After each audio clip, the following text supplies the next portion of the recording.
Vale, hoy tenemos en el seminario de CITE a Ana Marcos del Cano, que es catedrática acreditada de Filosofía del Derecho en la UNED y que nos va a hablar sobre el bebé medicamento, análisis ético y jurídico. Cuando quieras, Ana.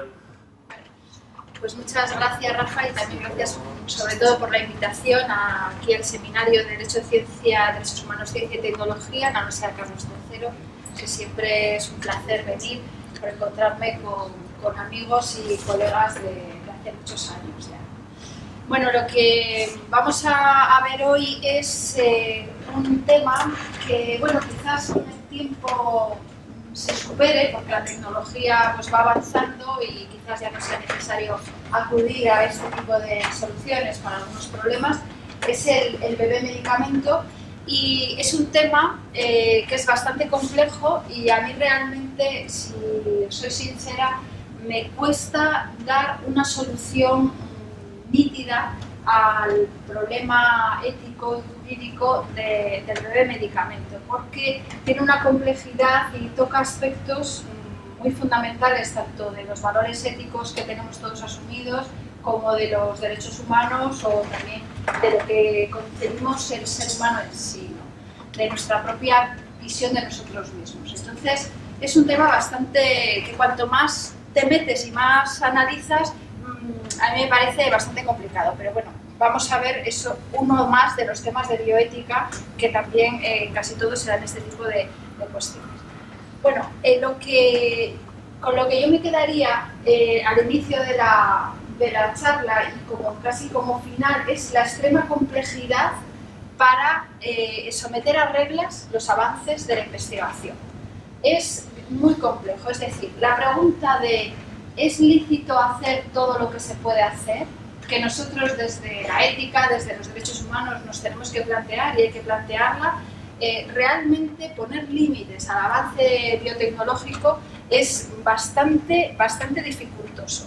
¿Por qué? Porque la libertad de investigación es algo que es imparable hoy en día, porque además la necesidad de aplicar las nuevas técnicas a las situaciones que se van produciendo también pues es una realidad hoy, y sobre todo el afán de los científicos, el afán investigador pues es algo que nos va a ayudar a nuevos descubrimientos, pero también es a veces dificultoso el poder introducir ahí algún tipo de límite. Y por otra parte también los poderosos intereses económicos que hay detrás de toda actividad investigadora, las industrias farmacéuticas, etcétera, etcétera, ¿no? Todo esto en el fondo también trae muchos intereses. Estamos oyendo pues, a hablar hoy en día, sobre todo en España, el tema de los vientres de alquiler, etcétera, pero todo eso implica un desembolso económico muy fuerte para las parejas, por ejemplo, que quieren hacerlo pues, en Estados Unidos, en Rusia, etcétera. Es decir, siempre hay intereses económicos. En contraposición están los valores éticos, los valores jurídicos, están los derechos humanos, está el límite que tiene que poner el derecho también en determinadas circunstancias, y está también la autocomprensión como seres humanos, es decir, qué entendemos nosotros por ser humano, por lo que es, y vamos a ir viendo un poco cómo esto puede ir cambiando también nuestra autocomprensión del ser humano, ¿no? Los interrogantes que se plantean son profundos, con muchas consecuencias. Las soluciones, tanto éticas como jurídicas, son muy controvertidas. Es decir, bueno, en España se puede hacer, por ejemplo, ¿no? El tema del medicamento, desde la Ley de Reproducción Asistida de 2006, es algo que está ya dentro del Sistema Nacional de Salud y se puede hacer, ¿no? Pero aún así, las cuestiones éticas están ahí, incluso jurídicas, ¿no? Difícil tratamiento generalizado, y como muchas veces ocurre en los temas de bioética y bioderecho, la tecnología y la ciencia están incidiendo directamente en cuestiones que son básicas para el ser humano, como son valores, como son derechos humanos, y están tocando bienes básicos que hasta ahora no estaban afectados, ¿no? Pues en el siglo XIX nadie se planteaba estas cuestiones. Somos nosotros ahora los que tenemos que cuestionarnos y repensar todos los valores que teníamos como ya adquiridos e inamovibles, y tenemos que pensarlos. ¿Por qué? Porque la ciencia viene y la tecnología viene y nos remueve, ¿no? Otra de las cuestiones es la interdisciplinariedad. Si hay un tema interdisciplinar, por ejemplo, es este. Aquí en el tema del bebé medicamento, como vamos a ver, está la tecnología, por supuesto, porque la tecnología que se aplica es una tecnología muy avanzada y además muy digamos, muy discutible en algunos puntos, el tema médico, ético, psicológico, de la familia que está sufriendo, el hermano que está sufriendo, etcétera, etcétera, social y jurídico. Entonces, el análisis va a requerir, por un lado, un análisis de los supuestos fácticos y científicos. ¿De qué estamos hablando cuando estamos hablando de bebé medicamento? Tenemos que aclarar qué es y luego cómo se consigue, porque no es una fecundación al uso ni tampoco es una fecundación in vitro normal, ¿no? Luego, cuáles son los valores que se ponen en juego y luego los argumentos en contra y a favor que se han dado de esta técnica. Y luego veremos un poco los problemas jurídicos que hay. Pero en definitiva, vamos a analizar estas tres partes, ¿no? Bien, ¿qué es el bebé medicamento? Pues es aquel niño que está concebido con la finalidad de curar a su hermano que está enfermo y gracias a la donación de sangre del cordón umbilical y en su caso de médula ósea.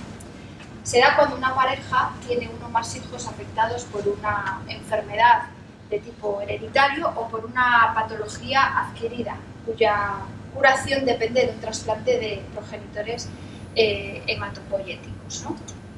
Bien, entonces, ¿cómo se hace esto? A tal efecto, la pareja se somete a una fecundación in vitro para generar el mayor número posible de embriones, ¿ya? Primer punto. El segundo, se hace una biopsia de todos los embriones fecundados a fin de someterlos a un examen genético. Primero, para ver si tienen enfermedades hereditarias que pudieran transmitirse al futuro niño y dos, examinar la histocompatibilidad, es decir, que sea compatible con los tejidos del hermano que tiene que curar, ¿no? Bien, si alguno de los embriones concebidos in vitro resulta compatible con su hermano, se transfiere al útero de la mujer.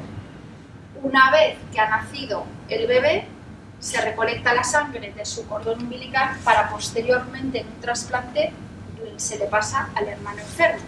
Esto hay una cuestión también que tenemos que tener clara, que esto es una técnica, digamos, de última ratio, es decir, es una técnica que solamente se va a utilizar en el caso de que otros cordones, otra sangre de cordones umbilicales que están en bancos de cordones umbilicales que existen hoy en día no hayan sido compatibles. Hay otras terapias que se pueden hacer y esta es como la última intervención, ¿no? ¿Cómo se hace esto? Se hace a través del diagnóstico genético preimplantatorio extensivo. Luego vamos a ver un poco más de este tema, ¿no? La técnica es, este diagnóstico es para detectar las posibles anomalías que pudieran tener los embriones, las cromosómicas o las alteraciones genéticas antes de ser transferido a la mujer, ¿no? Con eso se evita que nazcan niños afectados de graves enfermedades hereditarias y también se mejoran las técnicas de reproducción humana asistida. O sea, estas técnicas han surgido sobre todo para evitar la transmisión de enfermedades hereditarias por razón del sexo. Y entonces ahí lo que se hacía es que se hacía un diagnóstico genético preimplantatorio y antes de implantar el embrión en el útero, pues se hacía una disección para ver si estaban o no afectados estos embriones. Distintas denominaciones. Podemos hablar de bebé medicamento, podemos hablar de bebé de doble esperanza. Por ejemplo, en Francia lo llaman así, porque el bebé siempre trae una esperanza y a la vez pues, trae la esperanza para el niño. También se habla de hermano salvador, sobre todo en la literatura angloamericana, y de niño donante o niño amado. Bueno, yo he utilizado, nosotros hemos utilizado el bebé medicamento porque pensamos que es la que mejor responde a la problemática de fondo, ¿no? Bien, casos. El primer caso fue en el año 2000 en Estados Unidos. En el 2004 el Comité Nacional de Ética Médica de Suecia ya se permitía la producción de bebé medicamentos y en el 2008 en el Hospital Virgen del Rocío en España ya se produjo el primer bebé medicamento, a los 4 años en el 2012 otro y además fueron un éxito los dos casos, ¿no? Bien, ¿cuáles son los interrogantes y cuestiones? Bueno, es que a mí me producen muchísimos interrogantes, o sea, los he puesto ahí un montón porque continuamente cuando vas leyendo cada vez te surgen más cuestiones, ¿no? Entonces, la primera no está por orden jerárquico, esto es como un brainstorming, ¿no? Derecho a la salud del niño enfermo. En algunos casos también está la vida del hermano, ¿no? La angustia y sufrimiento de los padres ante la enfermedad del hijo. El derecho de autonomía reproductiva de los padres, que también, a ver si hay derecho o no hay derecho, sería otra cuestión. La baja eficacia de la técnica. Muchas veces, luego, la técnica no da el resultado esperado y se ha sometido a todo ese procedimiento, no solo de fecundación in vitro, sino de biopsia de los embriones, etc. La gran pregunta, estatuto ético-jurídico del embrión. O sea, ¿qué es el embrión o el estatuto ontológico del embrión? Que es algo que nos llevamos planteando en España pues, desde la sentencia del Constitucional del 85, ¿no? Bien, la selección doble de embriones basada en caracteres no patológicos. Esta es una de las historias más delicadas, ¿no? Porque al final estás seleccionando embriones no porque estén enfermos o no, sino porque sean compatibles, con lo cual los sanos pues estás también desechándolo, ¿no? ¿Daño para el embrión por la biopsia o no? Hay riesgos de malformaciones, porque claro, al embrión ya le estás sometiendo a una biopsia previa. Riesgos de salud para niños fecundados in vitro. Esto algunos dicen que hay riesgo, yo no creo que sea así, no hay estudios científicos que lo demuestren. Embriones sobrantes, ¿qué se hace con los embriones sobrantes? Se destruyen, se congelan, se donan, pero claro, hay más de 100.000 o bueno, muchísimos congelados. ¿Qué hacemos con ellos, ¿no? Porque tampoco son cosas, pero bueno, ahí está, ¿no? O sea, es como pensar que estamos haciendo estas técnicas, pero que hay unas consecuencias, ¿no? Que eso está ahí, ¿no? Por lo menos pensarlo, ¿no? Y luego las consecuencias psicológicas para el niño nacido. También aquí se habla, bueno, ya lo veremos, de la instrumentalización o cosificación del niño. O sea, yo por qué he sido nacido, por qué he venido al mundo, ¿no? Pues esto nos lo podemos preguntar todos. ¿Me deseaban, no me deseaban, me querían, no me querían, les gusté, no les gusté, querían un niño, querían una niña? Pero es que aquí tú has venido directamente para sanar al hermano enfermo, ¿no? Entonces eso ya, digamos que de alguna manera te marca. Y además, no solo eso, sino que tú has nacido para eso y luego vas a tener que estar toda la vida sometiéndote a determinadas técnicas para ayudar a tu hermano. Algunos, por ejemplo, dicen que eso, en vez de ser algo que te hunda en tu identidad propia, que lo que hace es que te sube la autoestima, porque resulta que tu vida va a cobrar como un mayor sentido porque estás ayudando al hermano. Pero bueno, eso es una teoría, otros dicen que no, porque al final él pues, se puede negar y decir, oye, vamos a ver que yo soy yo cuando tenga la edad adulta y, en fin, todo eso ahí, ¿no? La dignidad, por supuesto, del niño nacido, la pendiente resbaladiza. Bueno, este es el típico argumento de bioética que se da en todos los sitios, que la slippery slope, que no, que esto no, porque después va a convertirse, se va a aplicar a más casos, lo que empieza por un caso luego se va a extender. Claro, yo realmente dices, no hay que dejarse llevar por lo que puede ser en el futuro, sino que hay que regular y decir esto tiene que ser así y en estas condiciones. Por ejemplo, en España se necesita el requisito, la autorización de la Comisión Nacional de Reproducción Asistida y tal. Pero claro, al final vas viendo la evolución de todas estas cuestiones y la pendiente resbaladiza se da en el caso de la eutanasia, se da en el caso del aborto y se da en este caso también, se da. Entonces, es un argumento que no nos puede frenar la ciencia ni la tecnología, pero también es un argumento que tenemos que tenerlo en cuenta porque en el fondo no se puede parar la investigación. Yo estoy a favor de la tecnología y de la investigación totalmente, pero a la vez también tiene que haber un sentido de criticidad muy grande, decir, oye, no nos vamos a pasar, digamos, de evitar pues, que se vulnere la dignidad, que se vulneren los derechos humanos, que se vulneren los valores más básicos del individuo. Es decir, por lo menos tenerlo delante, ¿no? Y luego ya decidir o que se haga lo que quiera, pero tenerlo delante.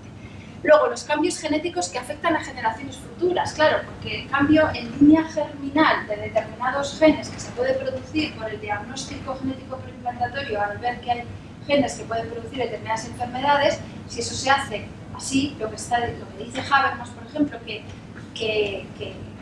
se ha metido en estos jardines, un Habermas, y además dice, yo no soy, bueno, ya sabes, ¿no? Dice, yo no quiero abundar en temas morales porque no hay un concepto de vida buena, porque bueno, hay un pluralismo y tal, pero luego dice, pero es que estamos tocando la teoría ética de la especie.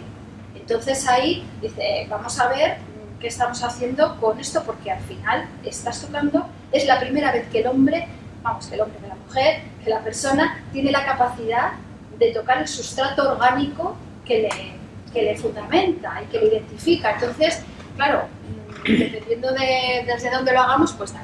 Luego, la micromanipulación de los orígenes de la vida, que ya lo he dicho, y luego el papel del Estado en la protección de la salud también, ¿no? En definitiva, se trata de ver si el Estado tiene la obligación o no la tiene de pues, introducir, ¿no?, dentro de su Sistema Nacional de Salud este tipo de tratamientos, cuando a lo mejor, claro, hay otros tratamientos que son más necesarios o más urgentes, pero también hay, por contraposición, que ya lo vamos a ver ahora, se dice es que un tratamiento de esta enfermedad te puede costar como 200.000 euros o 300.000 euros a lo largo de la vida del niño. Y en cambio, si tú haces eso, es muchísimo más barato que si tratas la enfermedad, ¿no? Entonces, también desde el punto de vista de los recursos sanitarios y los bienes públicos, pues incluso estaría justificado, ¿no?, de alguna manera. Bien. Bueno, los argumentos éticos a favor. Yo os los voy a ir diciendo así un poco por encima y luego, si queréis, dialogamos, porque hay algunos que están dichos, hay autores que los dicen y que están bien, pero que a mí a veces pues, me resultan un poco cogidos con pinzas, ¿no? Bueno, el principio de beneficencia. Sabéis que en bioética los típicos principios, beneficencia, no maleficencia, principio de autonomía y el principio de justicia. Pues bien, se dice que hay un imperativo ético de curar al enfermo, es decir, el médico siempre tiene que tratar de curar al paciente. Y por lo tanto aquí lo que hay que tratar es desde el principio de beneficencia de que el médico cure a este niño, que es el niño enfermo. Por lo tanto, pues desde ahí se puede decir que se puede fundamentar esta técnica, ¿no?, para tener los niños de medicamento. Luego, el dilema de la no identidad de Derek Parfit. Bueno, Derek Parfit, sabéis que dice que la identidad va cambiando, el yo va cambiando a lo largo de la vida, ¿no? No puedes decidir, por ejemplo, ahora algo que pueda comprometer tu yo futuro porque el yo futuro va a ser distinto. Bueno, en definitiva, lo que viene a decir, o lo que se ha recogido este argumento, se dice que la alternativa del bebé medicamento sería la no existencia. Y entonces es mucho mejor existir que no existir. Y ahí lo dejo, ¿no? Luego, efectos beneficiosos tanto para la familia como para el enfermo, como para todos. Al final, pues evidentemente, si una familia tiene un niño enfermo, es que, bueno, no ves nada más que eso. Y entonces, pues, serían efectos beneficiosos. Bueno, es decir, el principio de no identidad dice, Boyle y Saulescu dicen, este niño no es otra existencia en la cual es concebido de otra manera, sino la no existencia. Que si él no llega a ser concebido para salvar a su hermano, pues no hubiera nacido, ¿no? Entonces es preferible nacer que la no existencia. Aquí también se podría decir si se puede entender esto como un principio general, porque dependiendo de las circunstancias en las que uno nazca, a lo mejor prefiere no haber nacido, no existir, etcétera, ¿no? Bueno, podemos dialogar sobre eso. Luego, el bebé medicamento dicen algunos, que yo no lo sé hasta qué punto, pero bueno, porque claro, evidentemente los hermanos entre sí también tienen sus rivalidades y todos los que hemos estudiado algo de psicología, pues que recibirá una serie de beneficios psicológicos, eso también lo dice Saulescu, ¿no? Dice, por el aumento de autoestima cuando tenga conocimiento de haber sido concebido para salvar a su hermano enfermo, pues a lo mejor después de un proceso de elaboración cuando sea adulto, pero en el principio yo no lo sé si eso es posible o no, porque en principio los hermanos se pegan cuando son pequeños y no sé yo si encima luego se añade esto, pero en fin, esto es una cuestión menor, ¿no? Contribuye directamente al bienestar familiar y el hermano podrá superar una enfermedad grave, lo que le permitirá que la familia pueda recuperar la felicidad. Bueno, digamos que esto sería así en un principio. Luego, la autonomía reproductiva de los padres. El argumento dice que al final la ciencia ha descubierto que se permiten tener una mayor información y control sobre el fenómeno de reproducción y que por lo tanto estos procedimientos para seleccionar dentro de ciertos límites las características de su descendencia pues que deben estar a favor. En definitiva, todo pivota, o sea, al final, después de todo, pivota sobre la autonomía y la tecnología. Si la tecnología lo permite y la autonomía, en este caso de los padres, lo quiere, ahí hay muchas dificultades de poner algún límite en este tema, ¿no?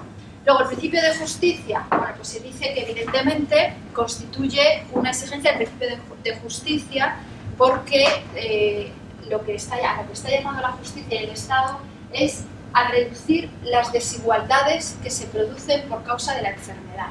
Con lo cual, con este principio ya estamos reduciendo esas desigualdades porque estamos sanando al niño enfermo.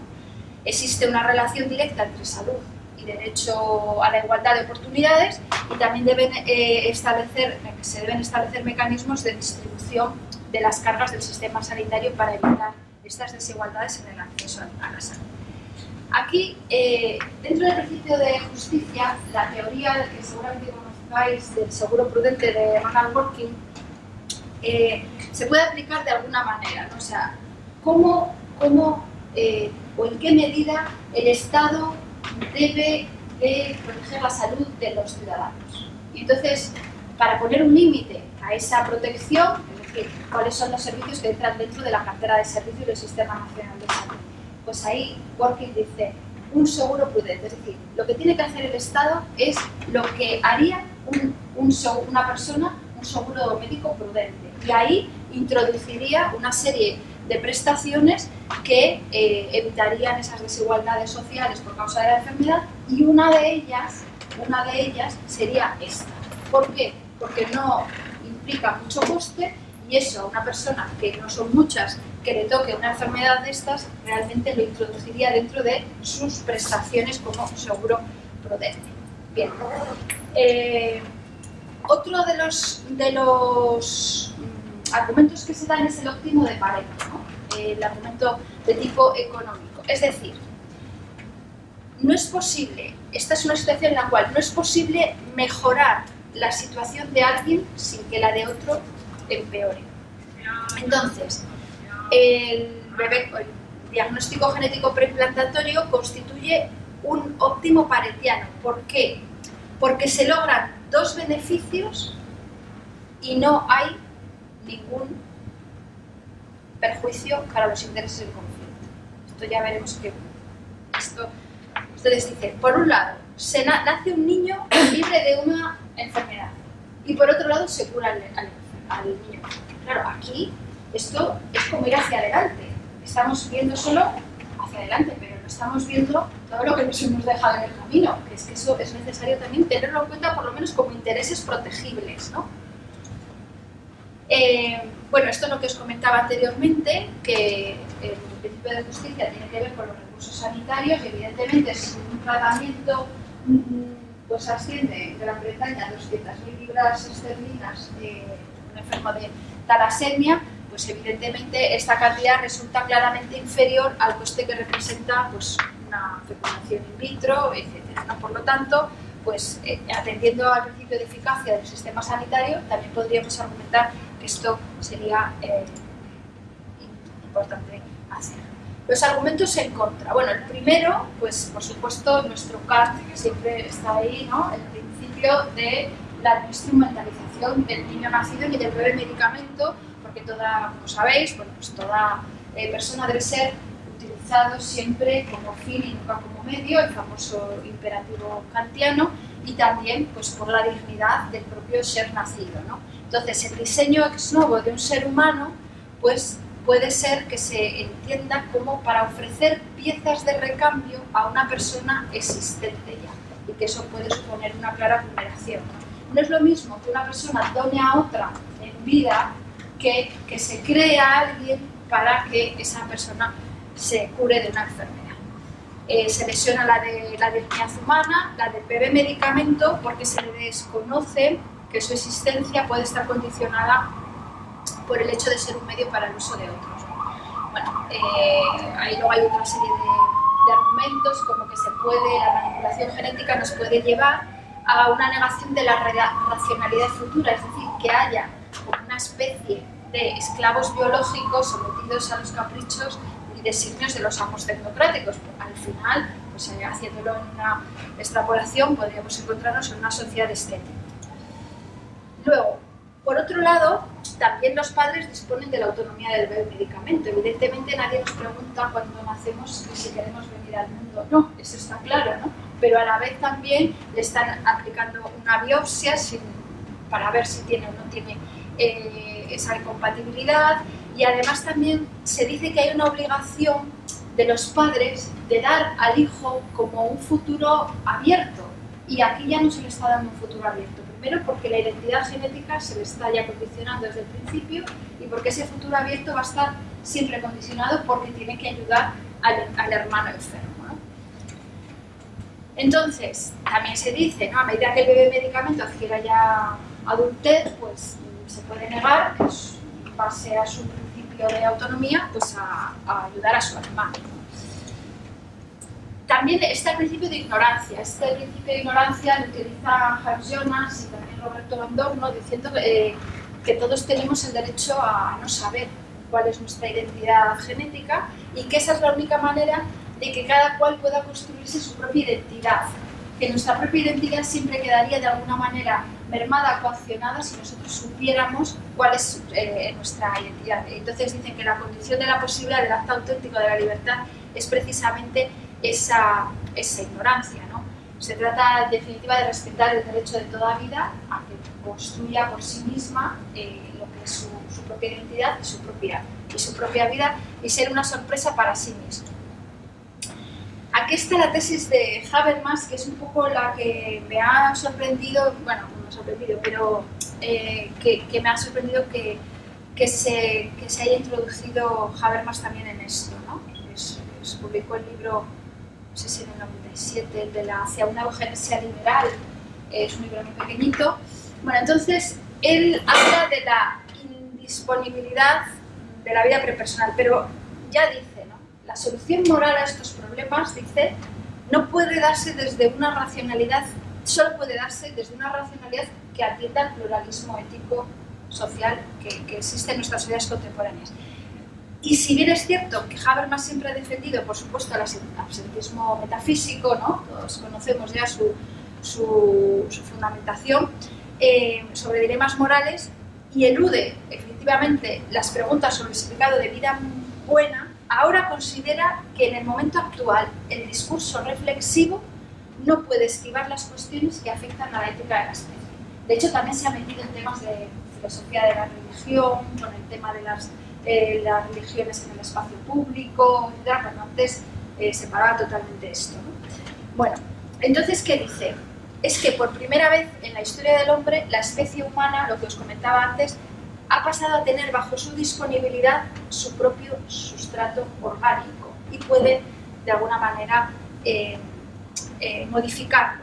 Entonces, al permitir esta técnica manipular los orígenes de la vida, pues esta técnica solamente puede estar justificada, dice él, en el ámbito terapéutico, cuando sus fines sean curativos.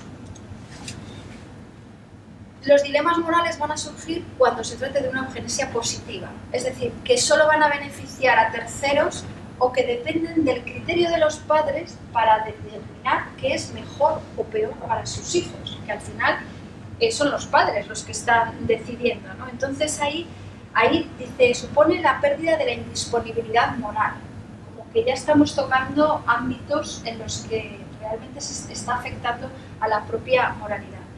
Dice, cuando los adultos contemplen la admirable dotación genética de su descendencia como un producto moldeable que pueden diseñar a su conveniencia, ejercerán sobre sus criaturas manipuladas genéticamente una forma de disposición que afectaría a los fundamentos somáticos de la autorrelación espontánea y de la libertad ética de otra persona. Dicho el lenguaje de Habermas, como habla él, porque es un poco rimbombante, pero en el fondo es eso, ¿no? O sea, en la cuestión última yo creo que es un poco esta, ¿no? ¿Por qué? Dice, hay que distinguir entre dignidad humana y dignidad de la vida humana. La dignidad humana remite a la inviolabilidad de la persona, que solo tiene significado en las relaciones interpersonales de reconocimiento recíproco, y la dignidad de la vida humana se refiere sobre todo a la indisponibilidad de la dotación genética de un ser humano. Con lo cual, la intervención genética perturba la comprensión ética de la especie humana porque al someter a individuos manipulados a un proceso de cosificación, que decían antes, se les priva de la posibilidad de construir su propia biografía. Otorgar una cierta protección al embrión vida personal como individuo de la especie humana a fin de evitar una manipulación genética que impida a la persona futura construir su propia personalidad. Luego dice otra cosa que me parece interesante. No se mete en el estatuto ético, jurídico y ontológico del embrión. Dice, no es una cuestión sobre qué sea el embrión, no es una cuestión del estatuto ontológico del embrión, sino cuál va a ser el proceso de desarrollo posterior que dará lugar a una individualidad única. Y luego también dice que se trataría de seleccionar el embrión más apto para la finalidad pretendida, proporcionar sangre del cordón umbilical al hermano enfermo, por lo tanto se trataría de un supuesto de eugenesia positiva. Bien, el principio de no maleficencia también se ha criticado esta técnica en el sentido de que sí que se pueden producir daños psicológicos y físicos al medicamento. Evidentemente, pues la técnica empleada va a beneficiar al hermano que ha nacido por medio natural, no al bebé medicamento, pero luego también puede tener un impacto negativo en la autoestima, también puede afectar negativamente a la relación con el hermano enfermo, que ya os lo he comentado, y también el daño psicológico puede derivarse de un fracaso. Claro, porque si resulta que después de todo no curas al hermano enfermo y se muere y tú te quedas, al final también eso se puede sentir defraudado, etcétera, etcétera, ¿no? Bien, la pendiente resbaladiza es lo que se inicia para un caso concreto, pues que lo generalicemos y que se produzca una progresiva relajación de los criterios que fundamentaban el diagnóstico genético preimplantatorios. O sea, que se creen niños a la carta, que se seleccionen niños genéticamente porque tengan una determinada discapacidad, incluso la selección de sexo por motivos sociales. Pues ahí tenemos a China, ¿no? Que, bueno, pues que está prohibido que tuvieran más de un hijo y luego que fuera niña, etcétera, etcétera. O la terapia génica sobre la línea germinal. Claro, el diagnóstico genético preimplantario nació con la finalidad de evitar la transmisión de enfermedades hereditarias ligadas al sexo, pero después, desde los años 90 hasta la actualidad, se han ido desarrollando protocolos científicos y se está utilizando esta técnica para muchas más cosas de las que nació, que es el discurrir normal de la tecnología, es decir, ampliar, investigar y se aplican a nuevas situaciones, ¿no? Entonces, a pesar de las reticencias iniciales, el paso de los años permitió una aceptación social de este diagnóstico, de esta técnica, para prevenir el nacimiento de niños afectados de enfermedades hereditarias graves. Después también para detectar aquellos embriones que tuvieran una predisposición genética a desarrollar este tipo de enfermedades, que ni siquiera las fueran a desarrollar, pero que a lo mejor en la edad adulta. Después ya, pues lo que hemos visto, permitir la selección embrionaria con fines terapéuticos para terceros. Y la terapia génica, línea germinal, que es lo que desconocemos aún mucho de la función de todos los genes, y que modificar alguno de ellos puede tener también luego sus consecuencias para las generaciones futuras. Aquí también está todo el tema de Hans Jonas, los derechos de las generaciones futuras. El análisis jurídico. El análisis jurídico constitucional, que es en España donde más el artículo 43 y el artículo 15 son los que están ahí más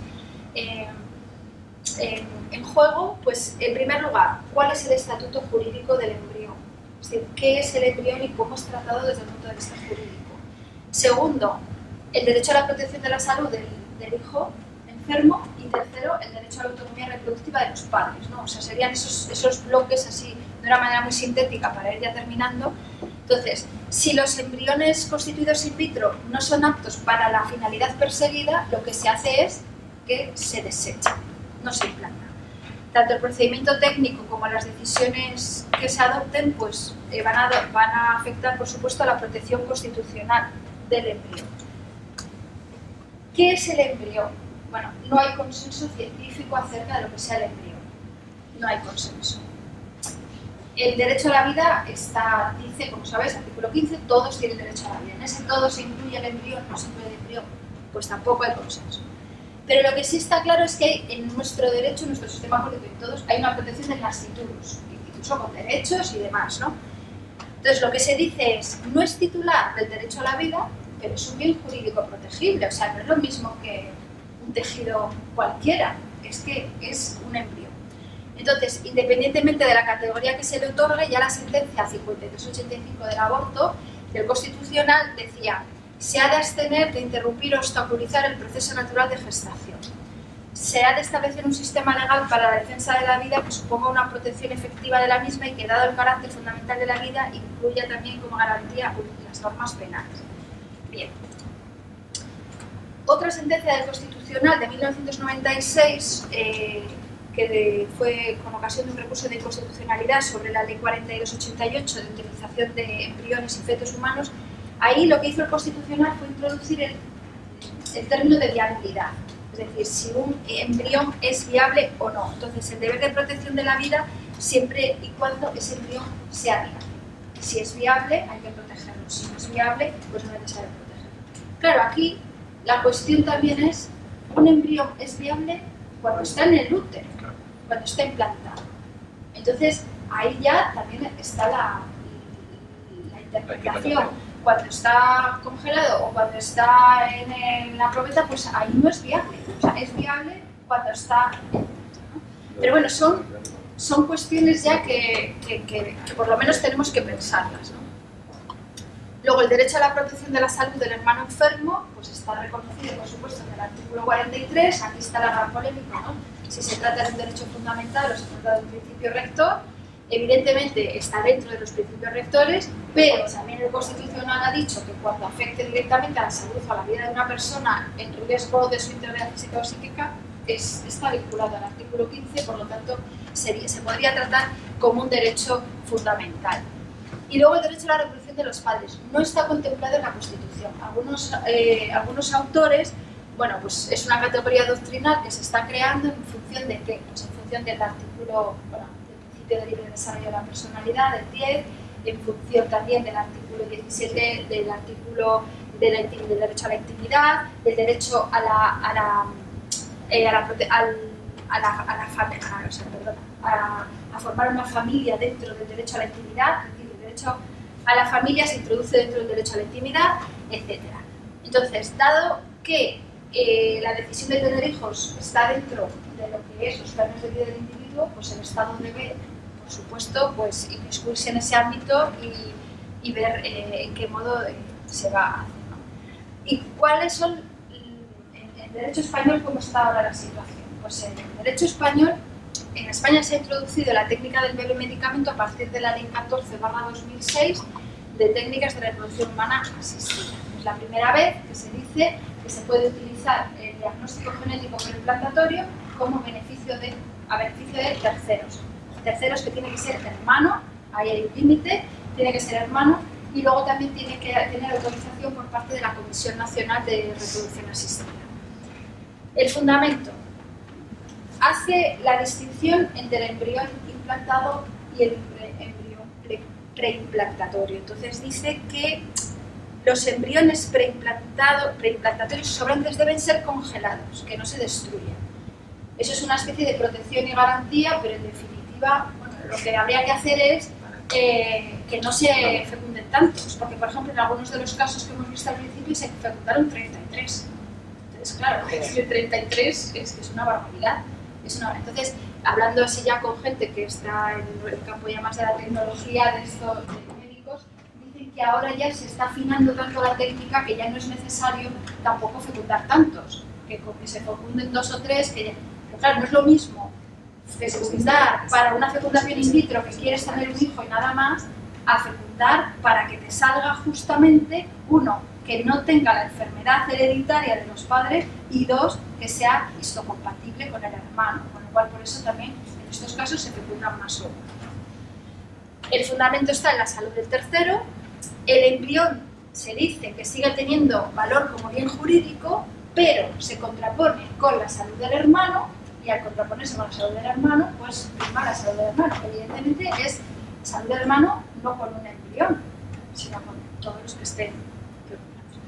Es verdad también que es un último recurso, cuando no se encuentra un donante en los bancos de sangre. También se dice que cada vez más hay bancos de sangre de cordón umbilical, que no solamente es que tú lo puedas pedir, pues lo típico, ¿no? Que hay ahora, pues pagas 2.000 o 3.000 euros y te congelan el cordón umbilical, sino que ya a nivel público hay bancos y muchísimas muestras que pueden hacer que en un momento dado esa persona pueda tener ahí una compatibilidad para cualquier enfermedad, no solamente de un hermano.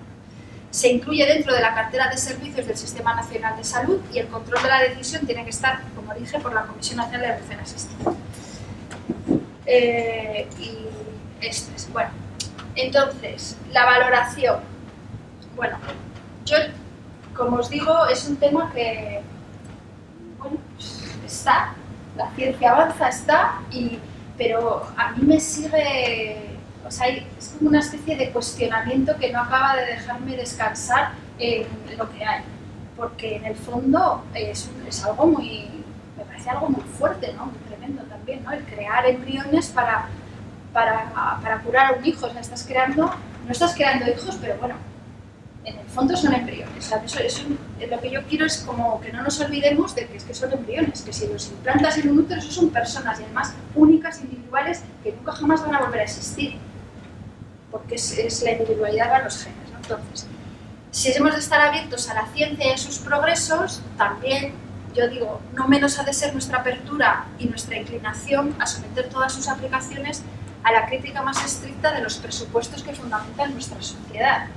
Analizar si las técnicas afectan sobre todo a nuestra autocomprensión como seres morales y a la identidad de la especie. O sea, en definitiva, la tecnología nos está llevando a preguntarnos qué es ser humano. ¿Qué es ser humano? Desde el punto de vista biológico, pero también desde el punto de vista real de qué es lo humano, ¿no? ¿Qué es lo humano? No podemos desprendernos de lo humano, que es la conciencia en el fondo también, ¿no?